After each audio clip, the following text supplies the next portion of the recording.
Ask around your company tomorrow. Ask how many people are using AI in their work right now. The number will surprise you. It's higher than you think. It's happening without your involvement. And here's the strange part. None of it has shown up in your results. Your team is faster. Your business isn't. That gap is not a fluke, and it's not because the tools are overhyped. There's a specific reason it happens. It happens in almost every company I walk into. And once you see it, you can't unsee it. That's what this video is about. I'm Tom Wright. I run Reliant Bridge Strategies. We help B2B companies use AI to cut costs, speed up operations, and scale without adding headcount. And I want to say something that might be unusual coming from a consultant. The do-it-yourself instinct is correct. If your team picked up these tools on their own and got value out of them without hiring anybody, good. That's the right starting move.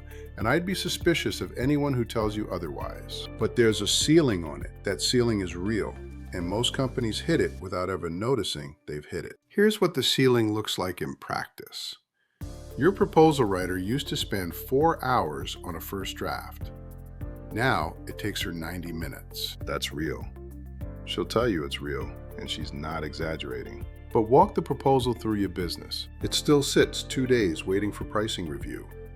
It still goes to legal on Thursday because that's when legal looks at things. It still needs a signature from someone who's traveling. She saved 2.5 hours on a process that takes 11 days. Think about a relay team. You can put the fastest sprinter in the world on the second leg. If the baton exchange is still slow and clumsy, your finishing time barely moves. The runner got better, the race didn't. That's what's happening across your company right now. You have individuals running faster inside processes that move at exactly the same speed as last year. And there's a second order effect nobody warns you about. Your fastest people now spend more time waiting. Which is worse for morale than being busy? Individual speed and business speed are two different things. Most companies are buying the first one and expecting the second. So here's the shift. Individual AIUs makes your people faster at their tasks.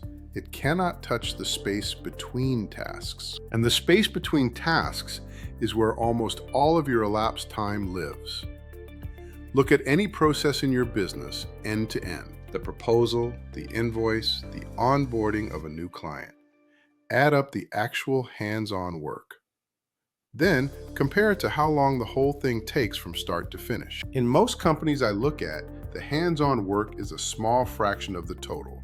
The rest is waiting, routing, chasing, and re-entering. Personal AIUs attacks the small fraction. It's the only part an individual has authority to change. That's the ceiling.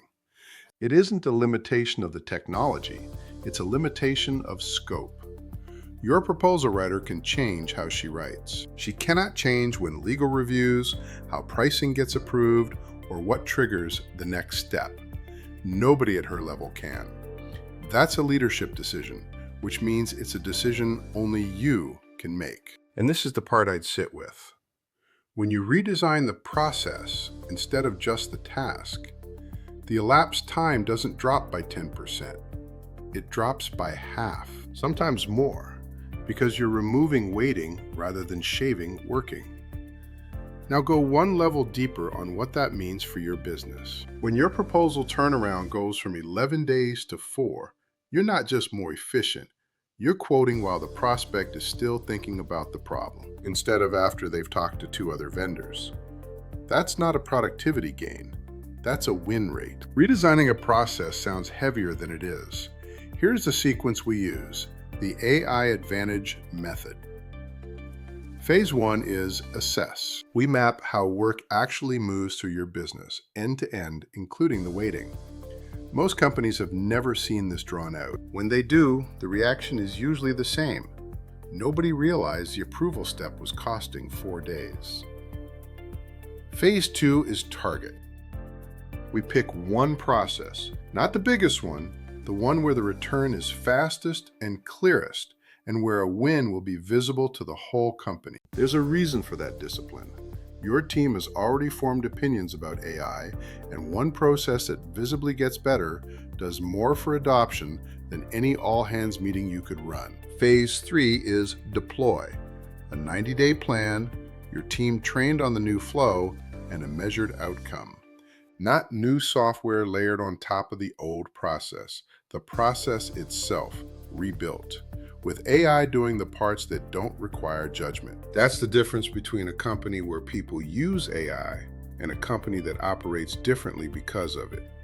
Your team can do the first one on their own. The second one is your job. If you're watching this and thinking, I know my team is using these tools and I have no idea whether it's helping, that's exactly what our free AI discovery session is for. 45 minutes. We walk through one process in your business end to end. Find where the elapsed time is actually going, and I give you an honest read on whether there's enough there to be worth acting on. Sometimes there isn't, and I'll tell you that plainly. No pitch, no pressure. You leave with a clear picture of one process and what it's really costing you. The link to book is in the description. The companies that pull ahead over the next few years won't be the ones whose employees are best at prompting. That skill is going to be everywhere and quickly. They'll be the ones whose leadership took the harder step, looking at how work actually flows and being willing to change it. Your team already brought AI into your business. They did their part. The question is whether anyone has designed what happens next. I'll see you in the next one.